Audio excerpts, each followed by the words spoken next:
శ్రీ సంగీతం శ్రీనివాసరావు గారిచే నిర్వహించబడేటువంటి శ్రీనాదమయం అనే మా ఛానల్, అంటే శ్రీనివాస్ నేనే సంగీతం శ్రీనివాస్ నిర్వహిస్తున్నటువంటి మా ఈ ఛానల్కు మరల పునఃస్వాగతం.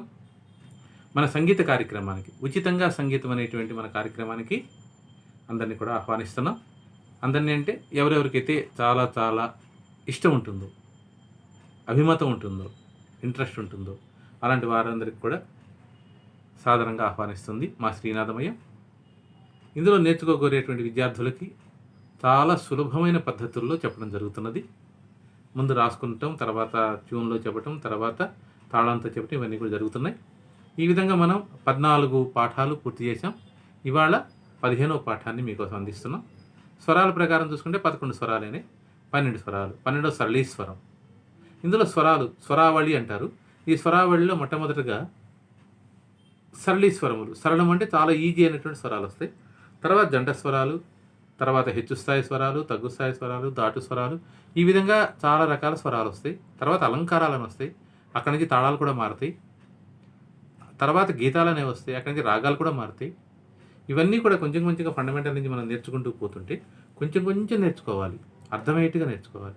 ఏదో గజిబిజికి ఒక రోజులో మొత్తం సంగీతం చెప్పేస్తాం, నెల రోజుల్లో ఇంగ్లీష్ నేర్పేస్తాం అంటే అయ్యే పనులు కాదు. అది ఎవరి వల్ల కాదు, ఊరికే వినేసి వదిలేయటం అవుతుంది. ఈనాగా క్యాసెట్స్ కూడా, అంటే ఈ క్యాసెట్స్ అంటున్నాను, మన వీడియోలు కూడా ఏదో వినేసి వదిలేయడం కాకుండా ఉత్సాహం ఉన్నవాడు తప్పనిసరిగా ప్రతిరోజు మనల్లాగా పెట్టుకుంటూ వింటూ ప్రాక్టీస్ చేస్తూ ఉండాలి. దానికోసం ఏం చేయాలంటే మీరు తప్పనిసరిగా ఛానల్ సబ్స్క్రైబ్ చేసుకుంటే మంచిది. ఏదో వినేసి వదిలేయడం కాకుండా సబ్స్క్రైబ్ చేసుకుంటే మనకు ఒక బాధ్యత, మనకు తప్పనిసరిగా ఒక లెసన్. ఎందుకంటే ఈ సంగీత పాఠాలు ఇప్పుడు ప్రస్తుత కాలంలో 3 రకాలుగా ఉన్నాయి. ఒకటి గురుముఖంగా నేర్చుకోవటం, అది అందరికీ సాధ్యపడే విషయం, చాలా కాస్ట్లీ అనే కాదు, సమయం వెళ్ళాలి, మంచి గురువు దొరకాలి, ఆయన దగ్గరికి వెళ్ళాలి, ఆయనకి కుదరాలి, మనకు కుదరాలి, ఇవన్నీ సెట్టింగ్ చాలా కష్టం అవుతుంది. ఇప్పుడు ఏదో దైవ కృప వల్ల నేను కూడా రిటైర్ అయిపోయాను కాబట్టి ఖాళీగా ఉన్నాను కాబట్టి నేను కూడా ఈ ఆన్లైను ఆఫ్లైను ఇవన్నీ కూడా చెప్తున్నాను. తర్వాత అది మొట్టమొదటి ఇంపార్టెన్స్, ప్రియారిటీ. రెండో ప్రియారిటీ ఆన్లైన్లో నేర్చుకోవడం. ఆన్లైన్లో అంటే ఏంటంటే గురుముఖంగా, అంటే ప్రత్యక్షంగా కాకపోయినా పరోక్షంగా మిమ్మల్ని మేము చూస్తుంటాం, మీరు ఎలా పాడుతున్నారో అవి సరి చేస్తుంటాం, లెసన్స్ పంపుతాం. ఇది ఆన్లైన్ కోచింగ్. మూడవది ఏంటంటే ఇలా మనం ఈ వీడియో చూసుకుంటూ నేర్చుకోవడానికి ప్రయత్నం చేయటం. మనకి ఆ అభిలాష, ఆకలి ఉండాలి, కానీ ఈ విధంగా కూడా నేర్చుకోవచ్చు, నేర్చుకోకూడదని ఏం లేదు. ఈ రోజుల్లో చాలా రకాల సోర్సులు ఉన్నాయి కాబట్టి ఈ విధంగా మిత్రులారా మీరందరూ ట్రై చేయండి. నాకు చేతైనంత వరకు మీకు అందించడానికి ప్రయత్నం చేస్తున్నాను. ఆ విధంగానే నేర్చుకోండి.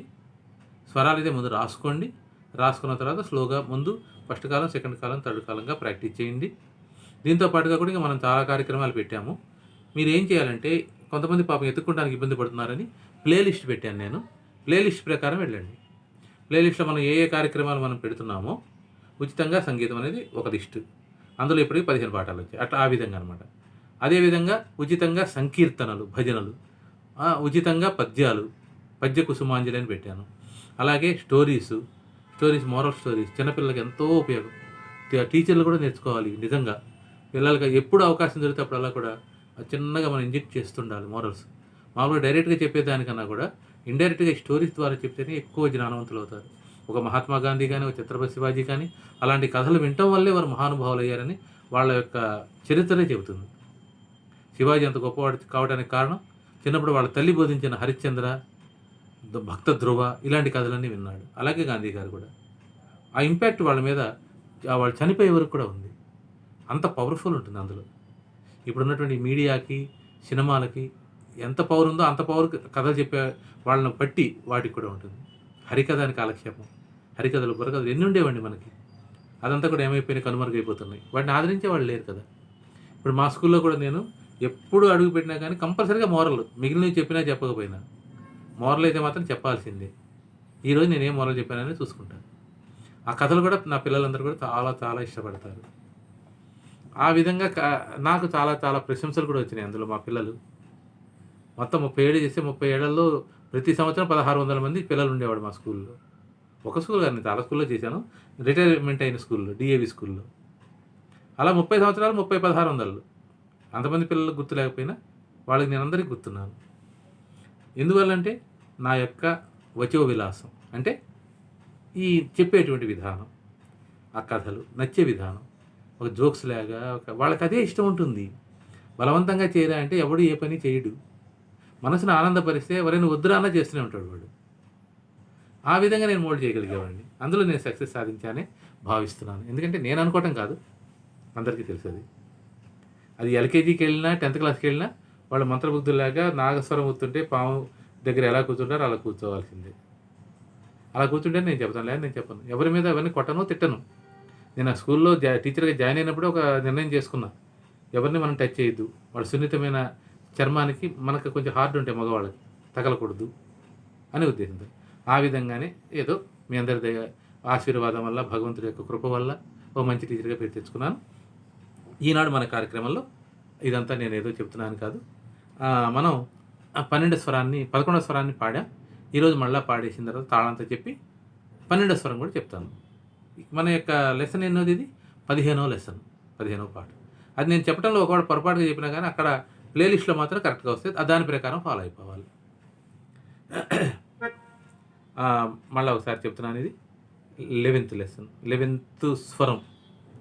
సరిగమ పా ఆ గమ పా ఆ ఆ ఆ పా ఆ ఆ ఆ గమ పద నిద పమ గమ పగ మగరిస్త. అయితే నేను కోరుకునేది ఏంటంటే వాట్సాప్ ద్వారానే సంప్రదించండి, ఫోన్ చేయకండి. ఫోను ఎత్తబడదు. ఆన్లైన్ ద్వారా మీరు నేర్చుకోవాలనుకునే వాళ్ళు కంపల్సరీగా వాట్సాప్లో hi sir I want to learn music అని పెడితే చాలు. ఇప్పుడు నేను అది నేర్పిస్తున్నాను. 11వ స్వరం. ఒక 5 స్వరాల వరకు కొంచెం ఈజీగా ఉంటాయి, 6 స్వరాల వరకు. 7వ స్వరం నుంచి పమాగారి పమాద మన క్లాస్లో నేను చెప్పాను. ఈ 11th స్వరం నుంచి ఇంకొంచెం కష్టం పెరుగుతుంది. సిలబస్ కూడా కొంచెం కొంచెం పెరుగుతుంది కదా, క్లాస్ మారేటప్పటికి. ఈ విధంగానే ఉంటుంది ఇది కూడా. ఈ పమాద అవన్నీ అయిపోయినాయి. ఇప్పుడు లాంగ్ లెటర్స్ కూడా వస్తుంటాయి అన్నమాట. అది 11th స్వరం. ఇక్కడ నుంచి ఇంట్రడ్యూసింగ్ అది. సరే గా. నేను మర్చిపోయాను మిమ్మల్ని అడగటం. ఇది ఏ రాగం అని చెప్పాను నేను? మర్చిపోవద్దు, అన్నీ గుర్తుపెట్టుకోవాలి. మన సంగీతాన్ని కర్ణాటక సంగీతం అంటాం. దీనికి ఒక ఆర్డర్ని పెట్టిన వారు పురంధరదాసుల వారు, కర్ణాటక రాష్ట్రానికి చెందిన వారు అవడంతో దీనికి కర్ణాటక సంగీతం అని పేరు వచ్చింది. మనం పాడేటువంటి సరళి స్వరాలు ఇవన్నీ కూడా మొత్తం స్వరావళి మొత్తం కూడా మాయా మాళవ గౌడ అనే రాగంలోనే పాడతాం. అది నిర్ధారించింది కూడా పురంధరదాసుల వారే. రాగో మాళవ గౌడశ్చ రాగాన ఉత్తమోత్తమం. అన్ని రాగాల్లో పిల్లల్ని నేర్పడానికి ఇది చాలా సునిశ్చితంగా చాలా బాగుంటుందని ఇది పెట్టడం జరిగింది. పెద్దవాళ్ళ యొక్క నిర్ణయం అది. తాళం అనేది ఒకటి ఉంటుంది, అది ఆది తాళం. మొట్టమొదటిగా నేర్పుతాం కాబట్టి ఆది తాళం. దీని టెక్నికల్ టర్మ్స్లో ఇంకొక పేరు ఉంది దీనికి. చతురస్ర జాతి త్రిపుట తాళం అంటారు. త్రిపుట తాళం అంటే ఏంటి, చతురస్ర జాతి అంటే ఏంటి, అవన్నీ తర్వాత చెప్తాను. థియరీ పార్ట్ అదంతా తర్వాత నేను చెప్తాను. నేర్చుకోగలిగిన వారు ఆన్లైన్లో కూడా నేర్చుకోవడానికి ప్రయత్నం చేసుకోండి. మీ వసతి అది నాట్ మ్యాండేటరీ. మీకు ఎవరికి ఇంట్రెస్ట్ ఉంటే వాళ్ళు రావచ్చు. 11th స్వరం.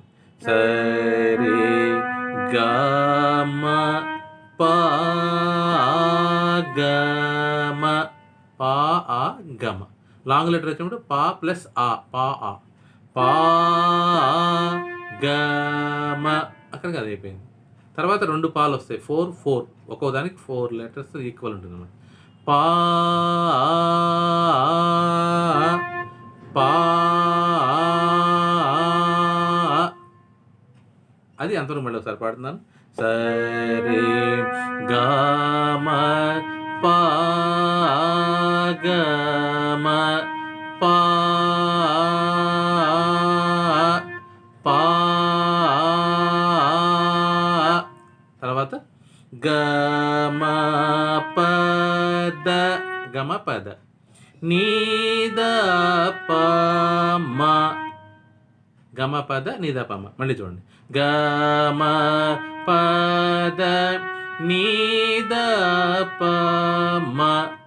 తర్వాత గమ పగ. గాతో స్టార్ట్ అయింది. గమ పగ గ గ. ఆ గాద ట్యూన్ కరెక్ట్ పాడాలి. గమ పగ అనకూడదు. పా కన్నా గా చిన్నది, పగ కిందకి వచ్చేయాలి. గమ పగ మగరీస. ఇప్పుడు సెకండ్ కాలంలో చెప్తాను. సరి గమ పా గమ పా పా గమ పద నిద పమ గమ పగ మగరి స. ఇది సెకండ్ కాలం. నవ్వు థర్డ్ కాలం. సరి గమ ప పా గమ పద నిద పమ గమ ప గమ గరి స. మళ్ళీ పాడినా ఒకసారి. థర్డ్ కాలం మళ్ళీ పాడదు. సరి గమ ప పా గమ పద నిద పమ గమ ప గమ గరి స. ఇది ఇది మనదైన మన వారసత్వ సంపద. ఇది తెలుగు అవ్వచ్చు, సంగీతం అవ్వచ్చు, దైవీ విద్యలు. వీటిని పిల్లలకు నేర్పించండి. వాళ్ళు ఎంత మంచిగా తయారవుతారో చూడండి. ఏదో మహామహా ఎంఎస్ సుబ్బలక్ష్ములు, భీమసేన్ జోషులు అవుతారని కాదు అనే గ్యారంటీ లేదు. కాకపోతే వాళ్ళ కల్చర్, వాళ్ళ యాటిట్యూడ్ మొత్తం మారుతుంది. ఏకాగ్రత పెరుగుతుంది, ధారణ, జ్ఞాపశక్తి, ఏకాగ్రత, level of concentration, level of confidence, ఇవన్నీ కూడా మనలో ఉన్నటువంటి చెడు లేవని అవన్నీ కూడా పారద్రోలి ఒక బ్యాలెన్స్డ్ వ్యక్తిత్వాన్ని నిరూపించగలుగుతుంది ఇలాంటి విద్యలు. తప్పనిసరిగా ప్రతి మనిషికి ఏదో ఒక ఆర్ట్ అనేది ఉంటేనే బాగుంటుంది. వాళ్ళకి ఆనందపడటానికి. అవధి లేని ప్రతి అనుభూతికి ఆత్మానందమే పరమార్థం. అందుకోసం ఒకటి నేర్పాలి. కళ లేకపోతే ఏమవుతుంది? కళలేని శరీరం శ్మశానంలో కట్టెతో సమానం అంటాడు ఒక కవి. అందుకోసం ఏంటంటే మన వారసత్వ మన పిల్లలకి, మీ చిన్నారులకి నేర్పించడానికి ప్రయత్నం చేయండి. అయితే నేనైతే ఆన్లైన్లోనే ఎక్కువ నేర్పుతున్నాను కాబట్టి మరీ చిన్నపిల్లల్ని తీసుకోలేను. కనీసం 8th 9th 7th నుంచి అనుకోండి. చిన్నపిల్లలకైతే మామూలుగా ఎదురుకుండా కూర్చోబెట్టి నేర్పచ్చు. ఈ 7th 8th వాళ్ళే టింగర్గా ఉంటుంది వ్యవహారం. మన ఆన్లైన్లో అప్పుడు కరోనా అప్పుడు చూసాం. అందుకోసం వాళ్ళు ఖచ్చితంగా అయితే నా దగ్గర కూర్చున్న వాళ్ళు ఆన్లైన్లో కూడా అలాగే కూర్చుంటారు. ఫోన్ వదిలిపెట్టరు, అలాంటివి పోయే కూర్చుంటారు. అదొకటి ఉంది. దానికోసం ఏంటి నాకు ధైర్యం, అది నేర్పగలుగుతానని. అందుకోసం ఎవరికైనా సరే పెద్దవాళ్ళైనా నేర్చుకో. దానికి వయసుతో కూడా సాంప్రదాయం ఇదేం లేదు. ఇప్పుడు నా దగ్గర ఉన్న స్టూడెంట్స్ 70 ఏళ్ళు 80 ఏళ్ళు వాళ్ళు కూడా ఉన్నారు. చిన్నపిల్లలు అయితే 7వ తరగతి నుంచి, ఆన్లైన్లో అయితే 7వ తరగతి నుంచే నేర్పించడానికి ప్రయత్నం చేసుకోండి. మీ పిల్లలకి సమయం ఉంటే నేర్పండి. ఓకేనా? నా సమయం వాళ్ళ సమయం కూడా సెట్ కావాలి కదా. ఆ విధంగా నాది సాయంత్రం 6 గంటలకి స్టార్ట్ అవుతాయి మా క్లాసులు. అందుకోసం మీకు అవకాశం ఉంటే సంప్రదించండి, మీ ఇష్టం అది. ఇప్పుడు మళ్ళీ అది అయిపోయింది కదా. తాళంతో చెబుతున్నాను చూడండి. 11th 1 తాళంతో.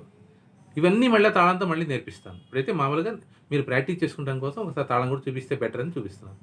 సరి గమ, సరిగమ ఇక్కడ లఘు అంటారు దీన్ని. ఇది ధృతం. ఒక లఘువు 2 ధృతాలు, అదే ఆది తాళం. సరి గమ పా గమ పా పా, ఒక పా ఇక్కడ వచ్చింది, ఒక పా ఇక్కడ వచ్చింది. 4 letters 4 letters. గమ పద నిద పమ గమ పగ మగరి స. ఇప్పుడు సెకండ్ కాలం. సరి గమ ప గమ పా పా. ఎందుకంటే మీకు 4 తెలియడం కోసం అంటున్నాను అది. ఓకేనా? ఇది తాళం అర్థమైంది కదా ముందు. ఇది 1 2 3 4 5 6 7 8. ఇది ఆది తాళం. ఈ ఫింగర్తోనే స్టార్ట్ చేయాలి, మళ్ళీ దీంతో స్టార్ట్ చేయకండి. 1 2 3 4. ఒక దెబ్బ వేసి 3 ఫింగర్స్ లెక్క పెట్టేది. దానిని లఘువు అంటారు. గుర్తుపెట్టుకోండి, లఘువు. ఇప్పుడు రాగం పేరు చెప్పాను, మాయామాళ కూడా. తాళం ఆది తాళం అని చెప్పాను. ఆది తాళంలో ఇప్పుడు 3 పార్ట్లు ఉన్నాయి. ఇది ఒక పార్ట్, దీన్ని లఘువు అంటారు. ఇది ధృతము అంటారు. అలాంటి ధృతాలు 2 ఉన్నాయి. ఒక లఘువు 2 ధృతాలు. అలాగే ఎన్నిసార్లు వేసినా అంతే. 1 2 3 4 లఘువు అయిపోయింది. 5 6 ఒక ధృతం అయిపోయింది. 7 8 రెండో ధృతం అయిపోయింది. 1 2 3 4 5 6 7 8 1 2 3 4. ఇదే నడుస్తుంది. ఆ తాళం గుర్తుపెట్టి తాళం అటు ఇటు వేస్తే వేసి కూడా వేస్ట్. అందుకోసం ఇప్పుడు ఫస్ట్ కాలం అయిపోయింది. సెకండ్ కాలంలో ఒక దెబ్బకి 2 అక్షరాలు వస్తాయి. సరి గమ పా గమ. పా ఇక్కడ వచ్చింది, పా లాంగ్ లెటర్ 2 letters. గమ ఇక్కడ వచ్చింది. సరి గమ పా గమ పా ఆ పా ఆ గమ పద నిద పమ గమ పగ మగరి స. తర్వాత థర్డ్ కాలం 4 letters. సరి గమ 4 letters కదా. పా గమ పా గమ అంతే. పా గమ అంటూ కూర్చుంటే తాళం ఆగదు. సరి గమ పా గమ పా పా. ఈ 2 పాలు. ఈ పాకి 4 వాల్యూ, దీనికి 4 వాల్యూ, అంటే 4 దీర్ఘాలు. పా పా. సరి గమ ప గమ పా పా గమ పద నిద పమ గమ ప గమ గరి స. ఓకేనా? అది మళ్ళీ ఇంకోసారి పాడుతున్నాను చూడండి. సరి గమ ప గమ పా పా గమ పద నిద పమ గమ ప గమ గరి స. ఈ 3 ప్రాక్టీస్ చేసుకోండి. నా 12th స్వరం, 12వ స్వరము. 12వ స్వరం మామూలుగా రాగంతో చెప్తాను, నెక్స్ట్ క్లాస్లో తాళంతో చెప్తాను. ఈ అన్ని స్వరాలు సా నుంచి స్టార్ట్ అవుతాయి, కింద సా నుంచి, కానీ ఈ స్వరం పైనుంచి స్టార్ట్ అవుతుంది. 12వది 13వది పైన షడ్జమం నుంచి స్టార్ట్ అవుతుంది.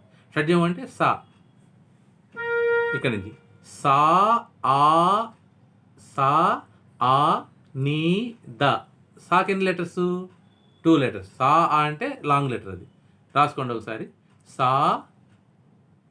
సా లాంగ్ లెటర్ రాయండి అంతే, అంటే రాస్తే 2 లెటర్లు. అది సా నీ ద షార్ట్ లెటర్స్. అలాగే నీ లాంగ్ లెటర్ దాప, సా నీ ద నీ దాప. తర్వాత దా లాంగ్ లెటర్ దా పామ, పా పా 2 లాంగ్ లెటర్స్.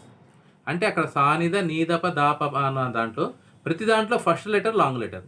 సా ఆ నీ ద నీ దా ప దా పామ పా పా.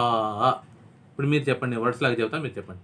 సా నీ ద సా నీ ద నీ దాప నీ దాప దా పామ దా పామ పా పా. తర్వాత మళ్ళీ ఇదే ఇందాక వచ్చిన స్వరంలో ఏమొచ్చింది? గమ పద నిద పమ గమ పగ మా గారి, అది మామూలే. ఇప్పుడు ట్యూన్తో చెబుతున్నాను చూడండి. సా నీ ద పైనుంచి వస్తున్నది, ఇది అన్ని కింద నుంచి వస్తాయి. నీ ద ప, ఆ లాంగ్ లెటర్ నేను సా ఆ అంటున్నాను, నీకి నీలో ఈకారం ఉంది కాబట్టి ఈ కంటిన్యూ అవుతుంది. నీ ద ప దా ప మ పా పా. ఓకేనా? గమ పద నీ ద ప మ గమ పా గ మా గరి స. ఇది 12th స్వరం. గమ పద నిద పమ మారదు, అదే ట్యూనింగ్, అదే వర్డ్స్. ఇప్పుడు సెకండ్ కాలం సా అని ఫస్ట్ కాలంలో పాడతాం కదా, ఇప్పుడు సెకండ్ కాలంలో సా నీ ద నీ ద ప దా ప మ పా పా. ఓకేనా? మళ్ళీ పాడండి. సా నీ ద నీ ద ప దా ప మ పా పా. ఇప్పుడు గమ పద కూడా సెకండ్ కాలంలోనే రావాలి. గమ అని స్లోగా పాడకూడదు. గమ పద నిద పమ గమ పగ మా గరి స. మళ్ళా చూడండి. సా నిద నీద ప దా పమ పా పా గమ పద నిద పమ గమ పగ మా గరి స. థర్డ్ కాలం సా నిద నీద ప దా ప మ పా ప పా పా కాస్త పాప అయిపోయింది. సా నిద నీద ప దా ప మ పా ప. మళ్ళీ సా నిద నీద ప దా ప మ పా ప గమ పద నిద ప మ గమ ప గ మ గరి స. ఇది ఈ 2 స్వరాలు నేను ఇప్పుడు థర్డ్ కాలంలో పాడతాను. 11th one, 12th one. సరి గమ ప గమ పా పా గమ పద నిద ప మ గమ ప గమ గరి స. 12th one. సా నిద నీద ప దా ప మ పా ప గమ పద నిద ప మ గమ ప గమ గరి స. ధన్యవాదాలు మిత్రులారా. ఈరోజు మన ఈ కార్యక్రమం ఇంతటితో ఆపేద్దాం. నెక్స్ట్ క్లాస్ అంటే ఇప్పుడు మనం ఏ లెసను? 15వ లెసన్ అయిపోయింది. నెక్స్ట్ 16వ లెసన్ వస్తుంది. అందులో 13th అని చెప్తాను. అలా మొత్తం సరళి స్వరాలకి ఎన్ని లెసన్స్ వస్తాయో చూద్దాం. స్వరాలు ఉంది 15 కానీ ఇవి మళ్ళీ తాళంతో పాడించాలి, అన్నీ చేయాలి కాబట్టి ఎన్ని లెసన్స్ వస్తే అన్ని లెసన్స్ మనం వీడియోస్ పెడతాం. ధన్యవాదాలు. ఉంటాను మరి.